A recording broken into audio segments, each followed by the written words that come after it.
Seema Kushwaha, you're the lawyer for the victim's family.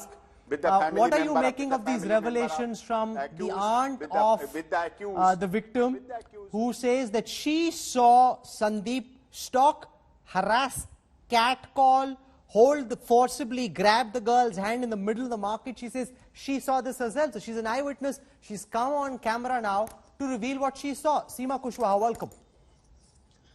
Yeah, Rahul sir, हमारे country में जब तक female के साथ बहुत ही बर्बर तरीके से बलात्कार नहीं किया जाता, उसका मर्डर नहीं कर दिया जाता, तब तक ईप्ट इचिंग को लोग मानते ही नहीं है कि वो कोई क्राइम है। कमेंटबाजी, छेड़खानी ये नॉर्मल बात है और इसको इसको लोग जो है अपना सोसाइटी के लेवल पे, फैमिली के लेवल पे सॉर्ट आउट करना चाहते हैं। इसीलिए जब वो चीजें सॉर्ट आउट नहीं होती हैं, उसके बाद जो एक्यूज्ड है वो इस हद तक उसको राइट मिल जाता है कि वो इस तरीके के क्राइम्स करते हैं, जैसे कि हाथरस की इस बेटी के साथ हुआ है।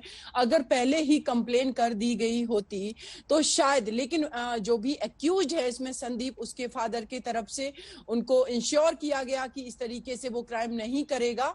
बट हम सब ने देखा कि क्या हुआ है और अभी ये सारे फैक्ट हमारे सामने हैं। आज कोर्ट में भी बहुत सारा जो माननीय उच्च न्यायालय इलाहाबाद हाई कोर्ट की जो बेंच है लखनऊ, यहाँ पर करीब 3-4 घंटे हियरिंग चली है, जिसमें परिवार ने अपनी सारी बातें बताई हैं।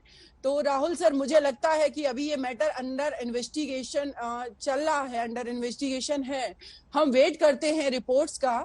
और उसके अलावा एक मैं आपके चैनल के माध्यम से बात क्लियर कर देना चाहती हूं कि पूरे नहीं कहूंगी कि एक पर्टिकुलर समुदाय के द्वारा ये नैरेटिव चलाया जा रहा है। इवन की लोकल जो एडमिनिस्ट्रेशन है उनका भी कहना है कि लड़की का जो फर्स्ट स्टेटमेंट था, जो पुलिस स्टेशन में जब वो लेटी हैं, रेड कलर का सूट पहन करके, उन्होंने कहा कि उसका गला दबाया गया, उसने ये नहीं कहा कि उसके साथ रेप किया गया। तो मैं आपके चैनल के माध्यम से सभी से कहना चाहती हूँ कि अगेन उस बेटी का स्टेटमेंट आप लोग देखिए, उसमें वो बोल रही है कि मेरे साथ जबरदस्ती करने की कोशिश की और हमने जब अपने आप को प्रोटेक्ट करने की कोशिश की उसके बाद उनका गला दबाया गया। तो कैसे 376 में एफआईआर लॉन्च नहीं की पुलिस ने? स्टार्टिंग से ये एक क्राइम है और स्टार्टिंग से इस तरीके की नेग्लिजेंसी पूरी तरीके से इस केस में दिखती है। नेग्लिजेंसी के साथ साथ फैक्ट को टेम्पर करना हम सभी ने देखा है कि किस तरीके से नाइट में एक डेड बॉडी जो होती है वो एक बहुत बड़ा एविडेंस होती है, किस तरीके से नाइट में उस बेटी को जला दिया गया, अंतिम संस्कार का परिवार को मौका नहीं दिया गया, एफआईआर प्रॉपर सेक्शन में लॉन्च नहीं की गई है। तो अभी, लेकिन फिर भी मेरा अपना मानना है ये कि अभी इन्वेस्टिगेशन है, बहुत सारी चीजें निकल करके आएंगी। और एक और चीज मैं क्लियर करना चाहती हूं कि इन केस मैं अभी, मेरे पास वो डिटेल नहीं है कि इन लोगों के साथ में कन्वर्सेशन था, दोनों फैमिली का, लड़का और लड़की का, मेरे पास वो रिपोर्ट नहीं है। और मीडिया में जो चीजें चल रही हैं या किस तरीके से ये चीजें निकल करके आई हैं, मैं अभी इन चीजों पर विश्वास नहीं कर रही हूँ। लेकिन मेरा एक और मानना है कि इन केस मेरा एक और मानना है, Rahul ji, I'm coming back to you, Seema Kushwaha. In case अगर बात होती थी, इन केस बात होती थी तो क्या किसी भी पर्सन को उस बेटी को मारने का अधिकार मिल जाता है?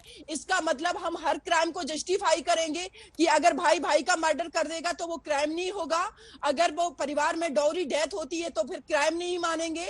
ये किस तरीके का नैरेटिव चलाया जा रहा है? अगर हस्बैंड वाइफ का मर्डर करेगा तो वो रेप नहीं माना जाएगा, अगर बेटे बाप का मर्डर करेगा, बेटे बाप का मर्डर करेगा तो मर्डर नहीं उसको माना जाएगा। No, this is deeply disturbing.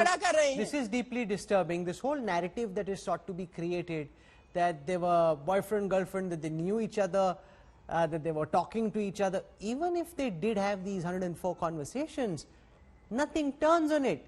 You've got 3 statements from the girl where she says that मेरे साथ जबरदस्ती हुई. In the last statement she talks of gang rape, of rape. It is true that in the first 2 she doesn't mention the word rape, but she's saying मेरे साथ जबरदस्ती हुई. And anybody who looks at rape cases knows when a woman says there was an attempt made to attack her, she's suggesting rape, she's suggesting sexual assault.